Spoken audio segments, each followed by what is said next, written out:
Hace 57 años los cubanos decían: viene Fidel Castro y la Sierra Maestra no tiene importancia.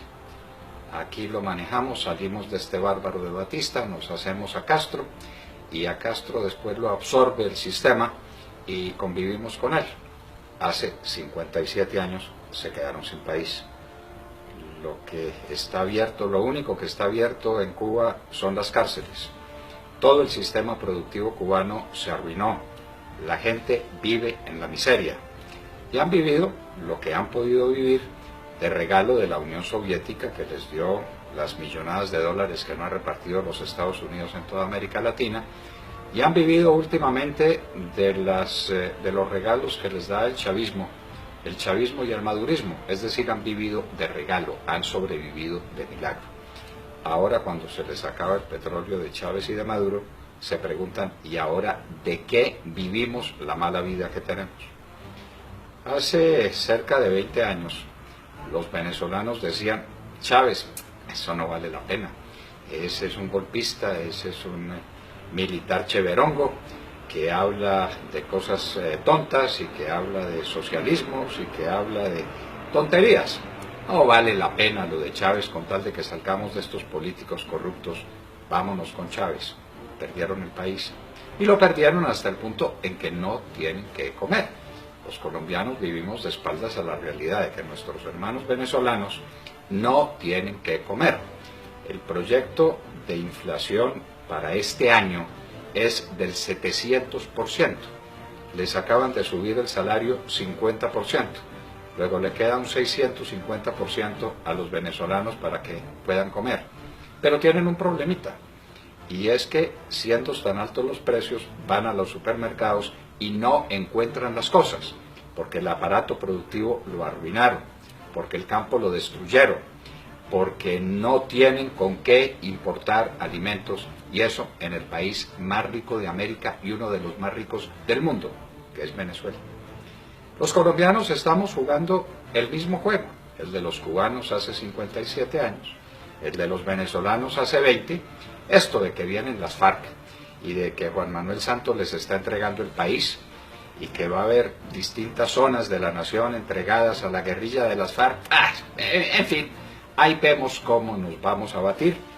Los empresarios juegan el juego insensato que jugaron, por ejemplo, los empresarios con Hitler. Les parecía cheverongo Hitler porque les daba dinero a ganar, porque se apoyaba en ellos, y después pagaron con sangre, con dolor, con lágrimas el desvío que cometieron. Así son las cosas. Estamos hablando de una tragedia que no existe. No, la tragedia sí existe. ¿Y cómo se puede comprobar esa tragedia? Bueno, si ustedes fueron al mercado hoy, encontrarían que pueden comprar menos cosas porque los precios se subieron a las nubes. Si ustedes van a pagar impuestos, se dan cuenta de que el salario se les va pagando impuestos. Si ustedes tienen un carrito, se dan cuenta que no pueden mantener el carrito. Colombia está descuadernada, como diría en algún momento Carlos Lleras Restrepo, y el país está al borde de la quiebra. O está en la quiebra mismo. Las empresas del país no valen nada. Por ahí dijo el presidente Santos, alias Juanpa, que no vendería Ecopetrol. Pues no va a vender Ecopetrol porque no hay quien se lo compre. Ecopetrol no vale un peso. Hace 5 años Ecopetrol tenía un valor de cerca de 210 billones de pesos. Hoy no vale nada. Quebraron a Ecopetrol, regalaron a Isagen. El problema de Reficar es de unas dimensiones colosales, pero eso sí, estamos en condiciones de refinar un petróleo que no estamos produciendo. No sé si usted sabe, querido amigo, que el cálculo es que dentro de 5 años Colombia no tendrá una gota de petróleo, ni una. Habremos agotado todas las reservas en los próximos 5 años. ¿Esto es casualidad? ¿Puede ser un gobierno tan torpe como eso para producir estos resultados? Para destruir la clase media, para destruir la clase productiva, para que la gente se encuentre con que no tiene que comer. ¿O esto es voluntario? Y ustedes se preguntarán, ¿cómo hay alguien tan loco, tan malo, que destruya un país a sabiendas? Sí, señores, los que quieren hacer de Colombia un país comunista están dando el primer paso indispensable para que un país sea comunista, y es que esté en la miseria. ¿Ustedes tienen noticia de un país rico que se haya vuelto comunista? ¿Ustedes tienen noticia de un país próspero y de un país seguro en sí mismo que se haya dejado manejar por una banda de truanes y de canallas? Eso no existe. La primera condición para tomarse un país es pauperizarlo. La pauperización es un término que no me estoy inventando. Es un término completamente caro a los comunistas, que saben que solo pauperizando las naciones las pueden dominar. La gente en la pobreza se prende de cualquier cosa, y un Estado que les tire una migaja de pan les da lo suficiente para comer.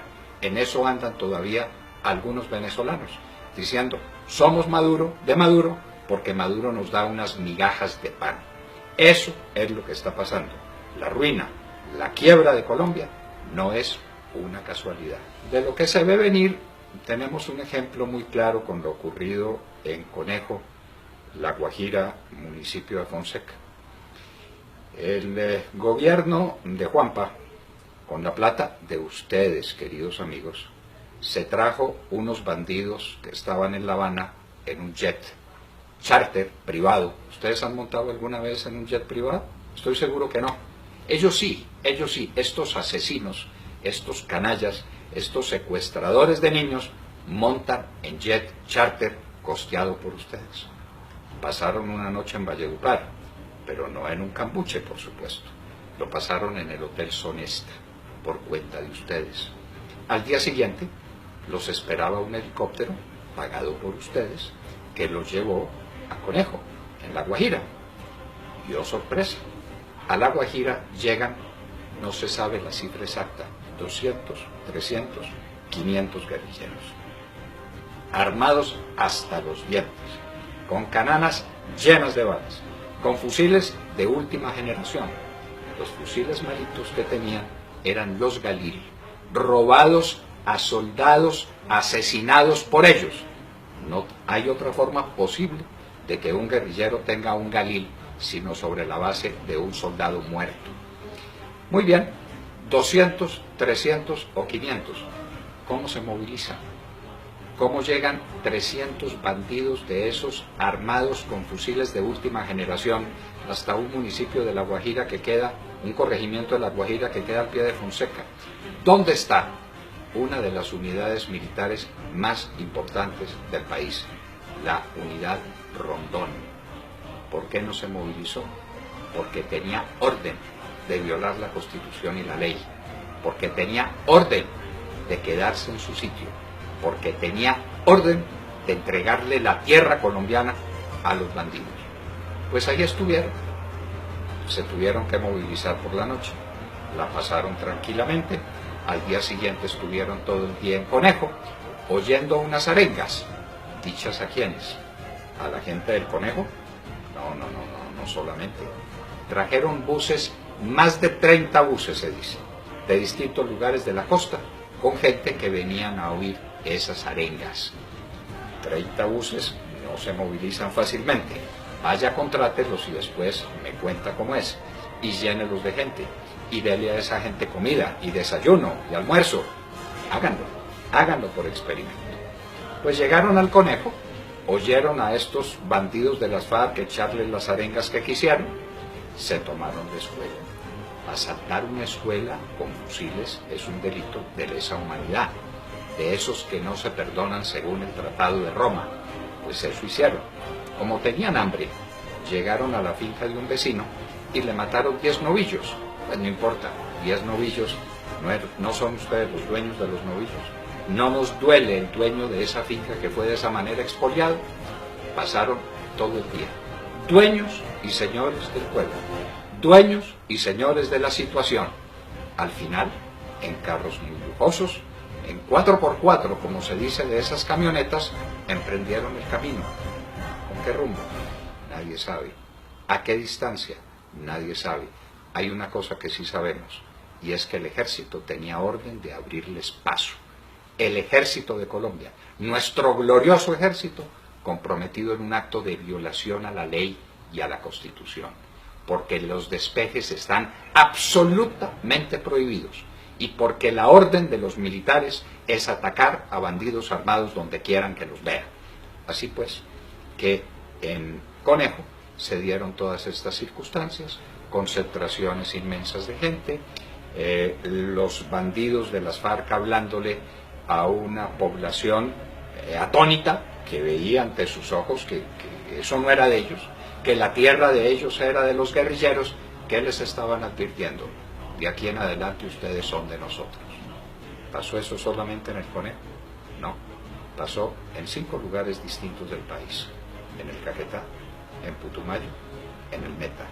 Solo que en Conejo los pillaron. Y una vez que los pillaron, salió Juanpa Santos, el presidente, que tenemos por desgracia, a decir: las FARC abusaron de nuestra credulidad. ¿Sí? ¿Quién los trajo en jet? ¿Sí? ¿Quién los albergó en un hotel de 5 estrellas? ¿Sí? ¿Quién se los llevó en helicóptero? ¿Sí? ¿Quién los tuvo días perdidos sin que nadie sepa dónde más estuvieron? ¿Dónde más cometieron atropellos?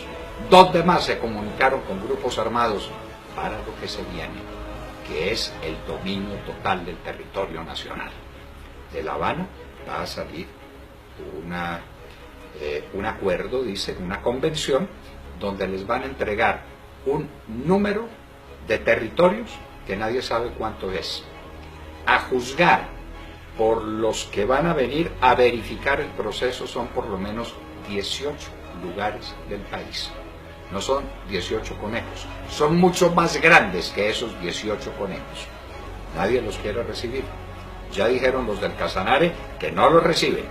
Ya los de Antioquia están en pie de lucha.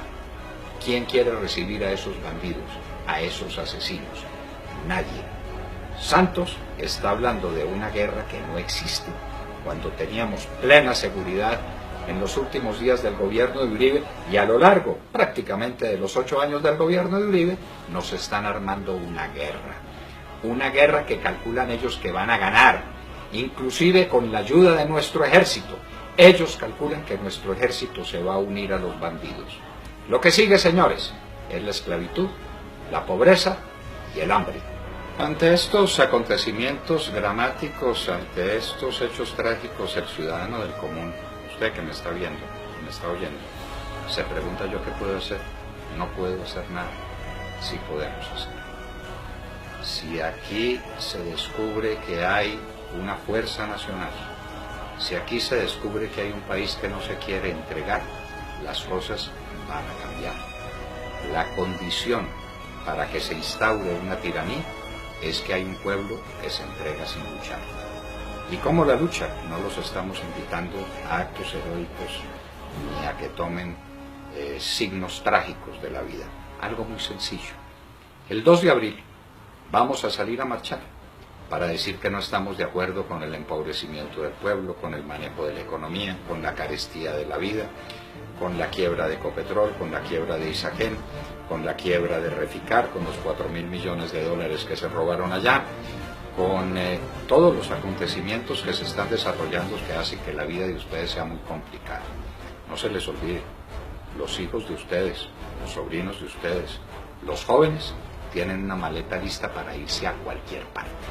Prefieren irse a cualquier parte que quedarse en Colombia. ¿Qué podemos hacer? Les repito, darle a conocer a este gobierno y al mundo que no nos vamos a entregar. El 2 de abril habrá una marcha. Está convocada por el Centro Democrático, pero no es del Centro Democrático, no es de nadie.